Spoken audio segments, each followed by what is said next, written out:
Welcome to Fragile Bonds, to the powerful stories of family, love, loss, and the choices that shape our lives. Now let's begin today's story. My name is Emily Parker. I'm a graphic designer, and this year marks my 5th year of marriage to my husband Ryan.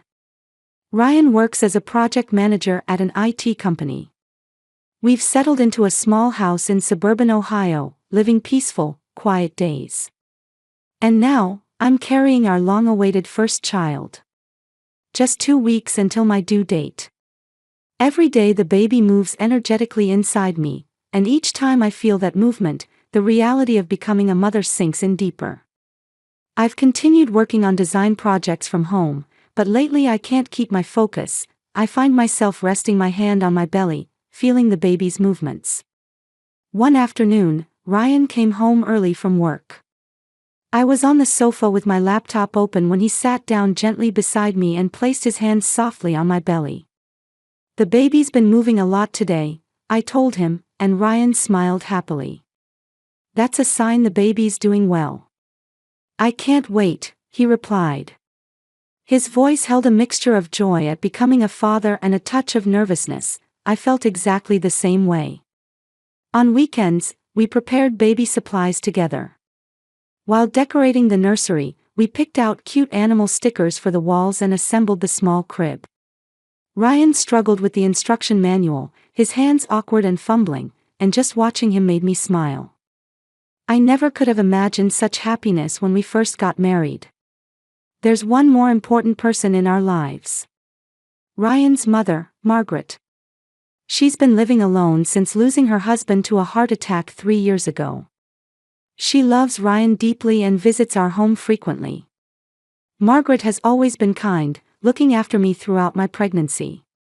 She'd check in on me, "How are you feeling? Don't overdo it," and brought baby supplies. At first I was anxious about my relationship with my mother-in-law, but as I experienced her warmth, I came to genuinely feel grateful to have such a good mother-in-law. Her smile as she looked forward to her grandchild's birth was always gentle and full of maternal love. Ryan was a devoted son who treasured his mother. "Mom's so excited about the grandbaby," he'd often say happily. Seeing the good relationship between Margaret and me, he seemed truly satisfied. No one could have imagined there were any problems between us. The three of us believed without question in the happy future of our soon-to-be family of 4. Then, 1 week before my due date, that fateful night arrived. Around midnight, I woke to sudden pain. At first it was just a mild discomfort, but it gradually turned into regular contractions. When I woke Ryan sleeping beside me, he jumped up and shouted, "Let's get to the hospital." We hurriedly packed our things and got in the car. As we drove through the night roads, Ryan held my hand and kept telling me, "It's going to be okay." At 1 a.m., we arrived at the hospital's maternity ward.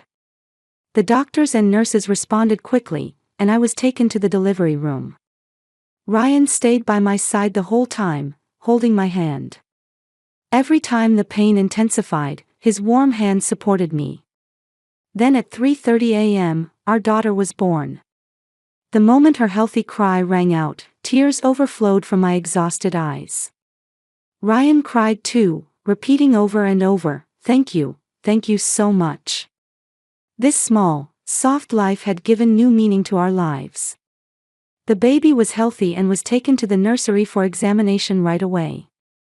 I was told to rest in the recovery room, and Ryan began calling family with an excited voice to share the news. He told Margaret too, "It's a healthy baby girl." Hearing her joyful voice through the phone made me happy as well. 4 a.m. Lying in the recovery room bed, I still couldn't sleep. My body was heavy with the exhaustion of childbirth, but my heart was racing with excitement. The face of my newborn daughter kept appearing in my mind again and again. Her tiny hands, soft cheeks, and that strong cry. The reality that I was about to become a mother was spreading through my chest.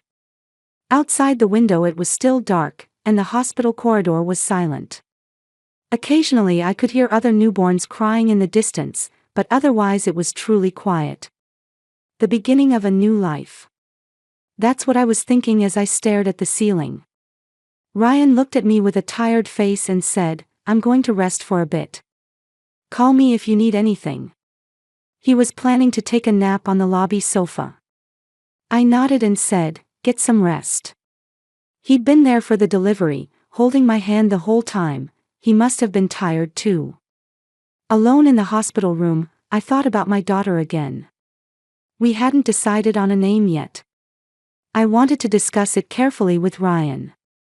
What kind of child would she grow up to be? The more I thought about it, the warmer my chest felt. This is what happiness is, I thought. At 4:30 a.m., there was a knock on the hospital room door. I wondered who it could be at this hour, and then the door opened and Margaret came in. She was smiling. "I wanted to see my grandchild's face, so I came," she said. "So early." I was surprised, but immediately felt grateful for her kindness. "Thank you so much," I replied, and Margaret stood beside my bed, looking down at me with gentle eyes. "It must have been hard, but I'm so glad the baby was born safely," she said. "Such a healthy baby, I'm so happy." Her voice was calm and full of maternal warmth. I could feel how genuinely happy she was about her grandchild's birth, and once again I thought how fortunate I was to have such a good mother-in-law. "I'll be going now." "Rest well," Margaret said, lightly squeezing my hand. "I'll come again tomorrow." I felt reassured by her warm hand.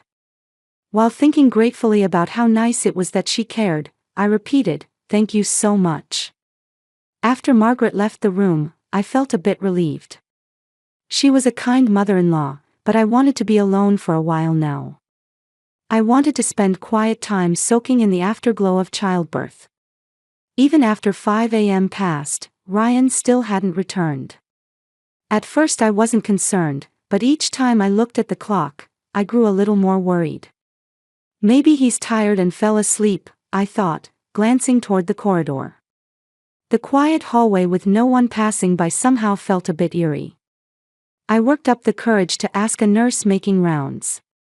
"My husband went to rest in the lobby, but he hasn't come back yet," I said, and the nurse smiled kindly and replied, "He's probably resting in the lobby." "Yes, of course," I nodded, but somehow a small anxiety remained deep in my chest. In fact, at that moment Ryan was walking around inside the hospital. I didn't know this, but according to what I heard later, he was concerned about something.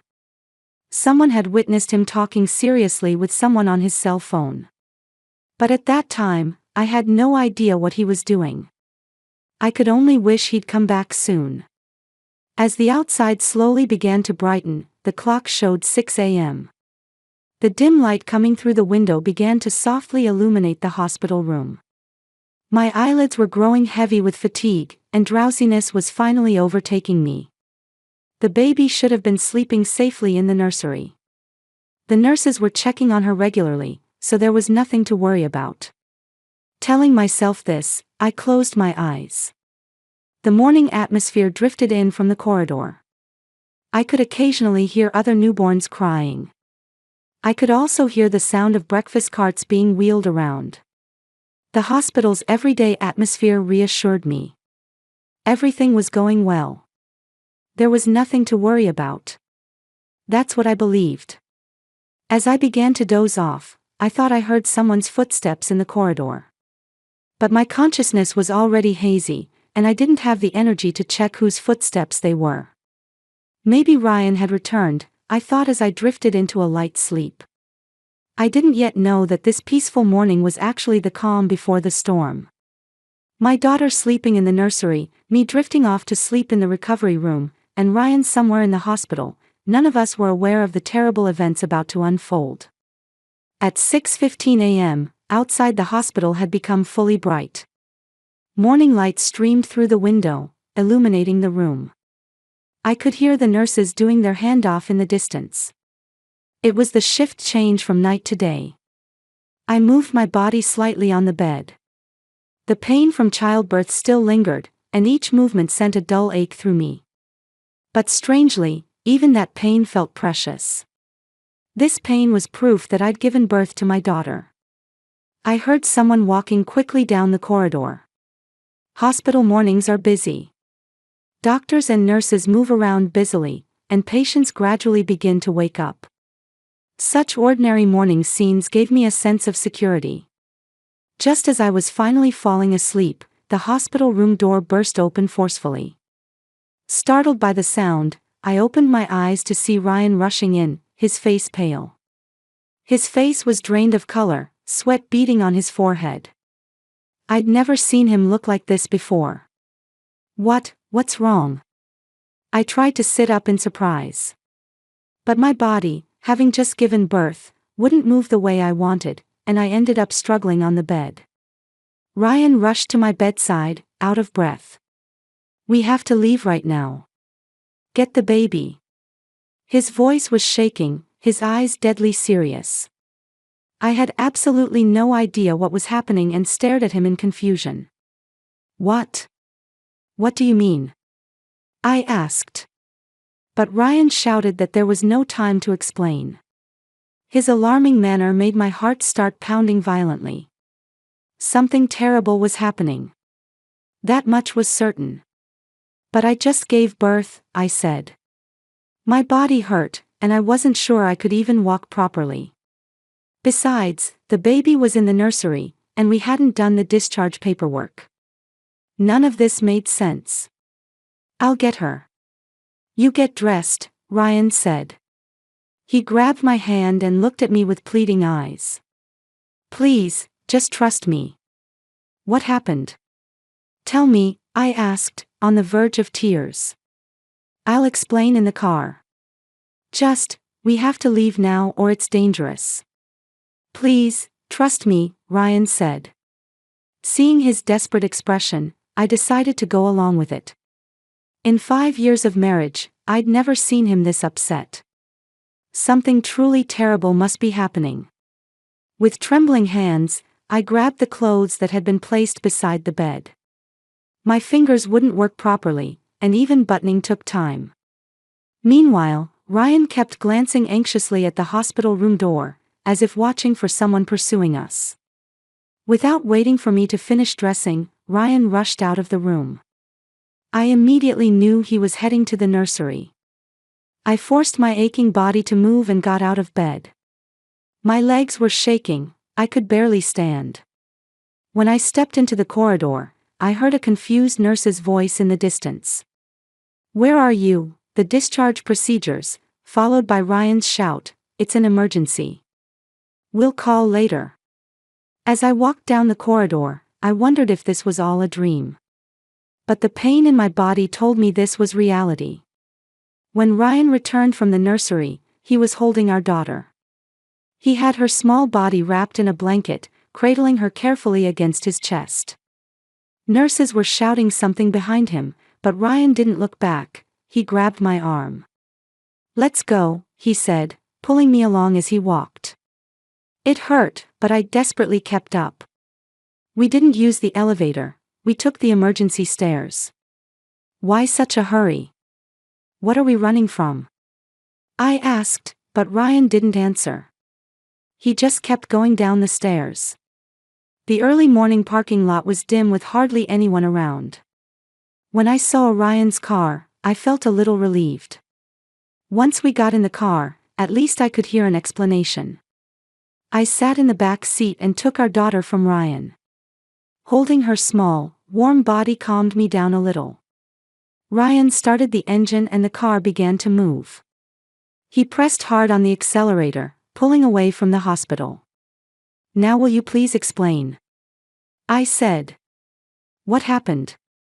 Why do we have to run?" My voice was shaking. Ryan took a deep breath and gripped the steering wheel tighter. Then he opened his mouth heavily. "Mom," he said. "Mom thought you were having an affair." "What? What are you talking about?"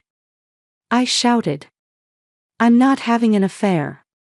What are you saying?" I couldn't believe what I was hearing. Margaret thought I was having an affair. That couldn't be possible. "I know," Ryan said. But Mom was convinced. And she thinks the baby is the other man's child. I looked at my husband with an expression of disbelief. So why do we have to run? I asked. I still didn't understand the situation. Ryan's next words made my blood run cold. Mom was trying to take the baby, he said. She'd bribed a nurse to lie and say the baby was critical. She planned to separate you from the baby and raise her herself. I was speechless. My arms naturally tightened around my daughter. Margaret, kind, gentle Margaret, had been trying to steal my daughter. I couldn't believe it. But looking at Ryan's expression, I knew this wasn't a lie. Why would she do such a thing? I asked in a trembling voice. Ryan answered painfully, Mom thought she was protecting me. She convinced herself you were having an affair and had another man's baby, and tried to separate the baby from me. But it's wrong. It's completely insane. My body shook with fear. I pictured Margaret's kind smile when she'd visited my room earlier. Had she come not to see our daughter, but to carry out her plan? Just thinking about it made me nauseous. Suddenly, I looked back through the car's rear window. I could see a figure at the hospital entrance. Illuminated by the morning sun, I could see clearly. It was Margaret. She had both arms spread wide, appearing to shout something. I couldn't hear her voice, but I could feel the despair and anger radiating from her figure. My whole body froze. She's chasing us, I said in a trembling voice. Ryan checked the rearview mirror and answered, she can't catch us now. We're safe. But his voice held deep sadness. But we can never go back. I clutched my daughter tightly. This small, soft life. I had to protect this child. In my arms, my daughter slept peacefully, unaware of what was happening, simply secure in her mother's embrace. The car kept moving farther and farther from the hospital. The scenery outside the window flowed past. We were now just the three of us as a family. But who could have imagined our new life beginning this way? Ryan continued driving, occasionally checking the rearview mirror. I couldn't look back. I was afraid that if I looked back, I'd see that figure again. The person I'd thought was a kind mother-in-law had actually tried to steal my daughter. That reality was gradually sinking into my heart. Only my daughter's warmth kept me anchored to reality. Protect this child. That's all I thought about. I knew Ryan felt the same way. Even if it meant betraying his own mother, he'd chosen to protect us. The car was quiet. No one said anything. Only our daughter's small sleeping breaths could be heard. Ryan stopped the car in the parking lot of a small hotel in a neighboring town. The quiet hotel in the early morning was silent, as if still asleep. I was still in shock, not fully comprehending what was happening. Only the warmth of my sleeping daughter in my arms kept me connected to reality. After checking in at the front desk, we entered a room on the second floor. When Ryan locked the door, I finally felt a little safer. I sat down on the bed and gently held my daughter close. Fortunately, she'd slept through the entire escape, peacefully breathing, unaware of anything. I'll tell you everything I saw, Ryan said, sitting beside me. Fatigue and sadness were etched on his face. I nodded silently. Now was the time to know everything. Ryan began telling me about what happened at the hospital in the middle of the night. When he tried to rest in the lobby, he witnessed his mother Margaret having a private conversation with a nurse in the corridor. At first he thought it was casual conversation, but the words he overheard made him freeze. That woman's lover's child, we'll handle it tonight, Margaret had said, according to Ryan. His voice was shaking. Mom gave the nurse a large sum of money. The plan was to move the baby to another room and falsely report she was critical. I stared at my husband in disbelief. What was she going to do with the baby? I asked in a trembling voice. Ryan answered painfully, process her as a stillbirth and create a fake death certificate. Then Mom was going to take her to another state and raise her as an adopted child. I was speechless. That Margaret was convinced I was having an affair. That she thought our daughter was another man's child. Those facts alone were unbelievable, but that she'd planned to steal my daughter from me and raise her herself. Why did she think I was having an affair? I asked. There must have been some reason. But Ryan shook his head. I have no idea either. Somehow her delusion turned into conviction. There was no evidence, nothing. She just believed it. My body shook with anger and fear. I can't believe it. She was so kind. During my pregnancy, she cared about me, even bought baby supplies. Was it all a lie? Ryan squeezed my hand. Mom really was a kind person. Something changed after Dad died. Her obsession with me, her only son, grew stronger, and she came to see you as the enemy. I'm sorry, I should have noticed. We held each other and cried. To go from the joy of childbirth to facing such a terrible reality. Our daughter had only been born a few hours ago, and she'd already been in mortal danger. Just thinking about it, I couldn't stop crying. After we'd calmed down a bit, Ryan made a significant confession. Actually, I have all the evidence, he said. I looked up in surprise. Ryan took out his cell phone and showed me the screen. I recorded Mom's conversation with the nurse, he said. Everything's clearly recorded.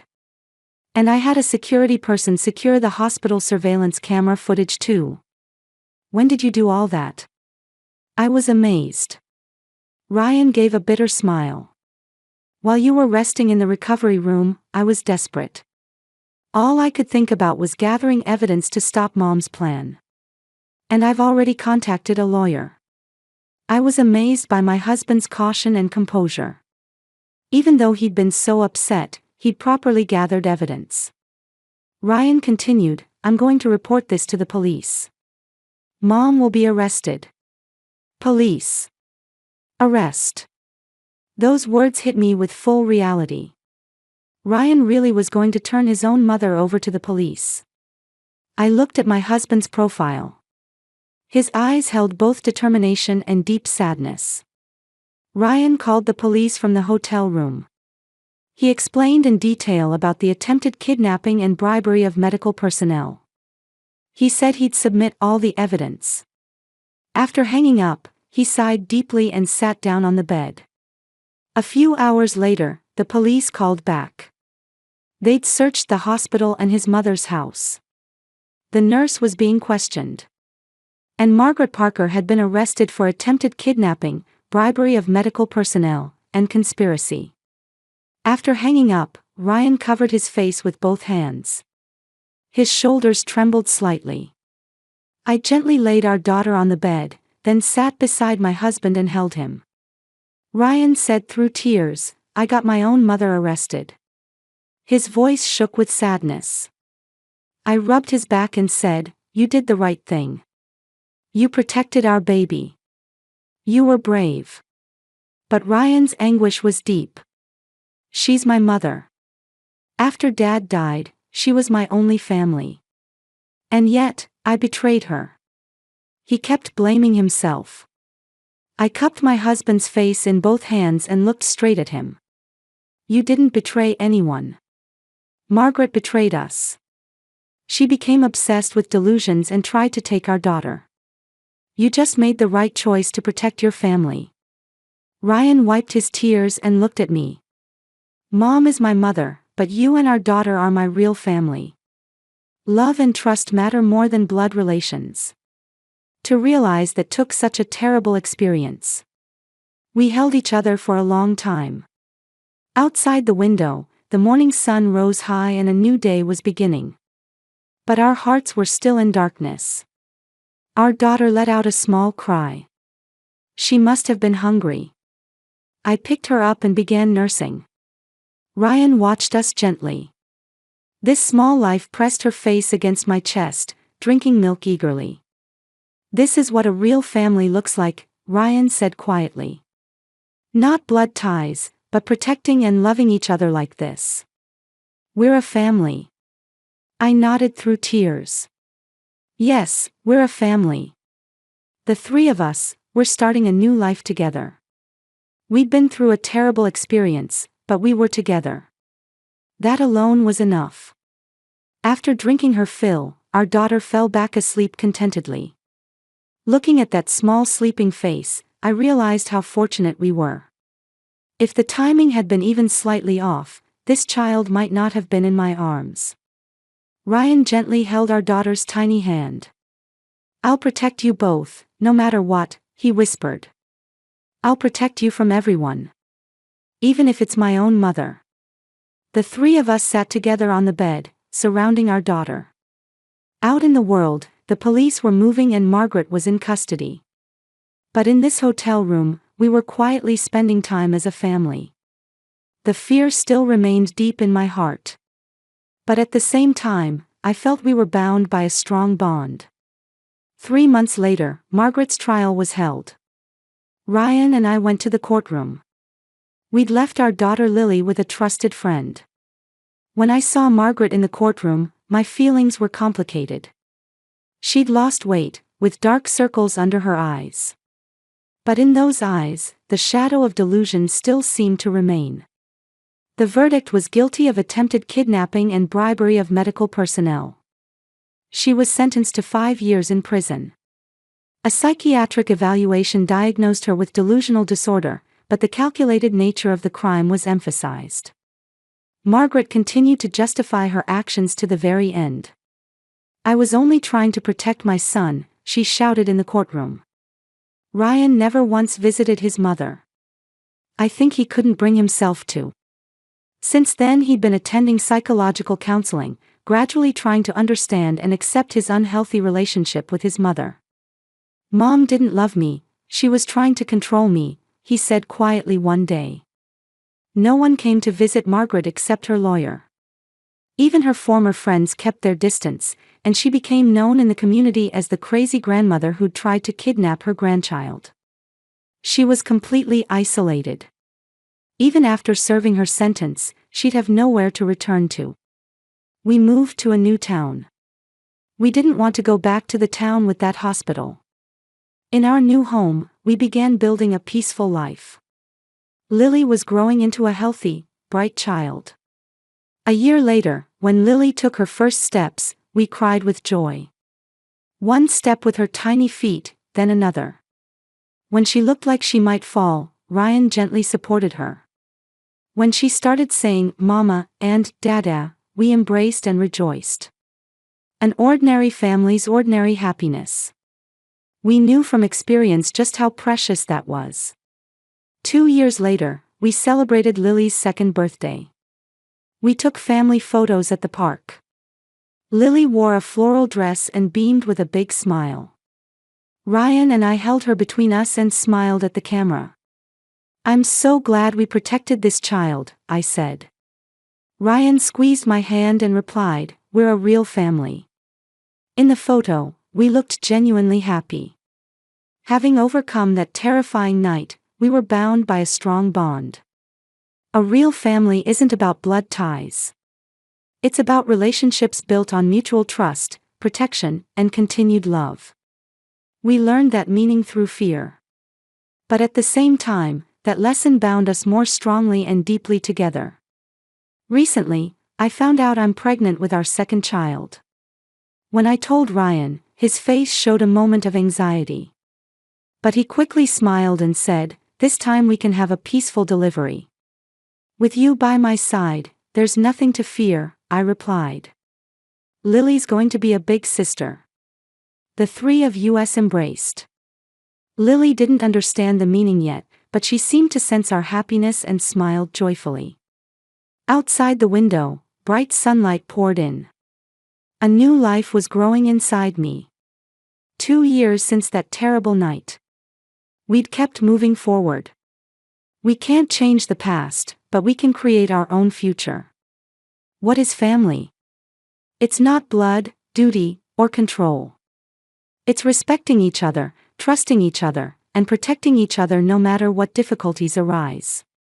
Ryan didn't choose his mother, he chose us. That courageous decision created the happy family we have now. Lily climbed into my lap and placed her small hand on my belly. "Mama," she said, smiling at me. I covered that small hand with mine and smiled gently back. Our story began with fear. But now we're looking toward a future filled with hope. As a family of 4, we'll walk into this new life together.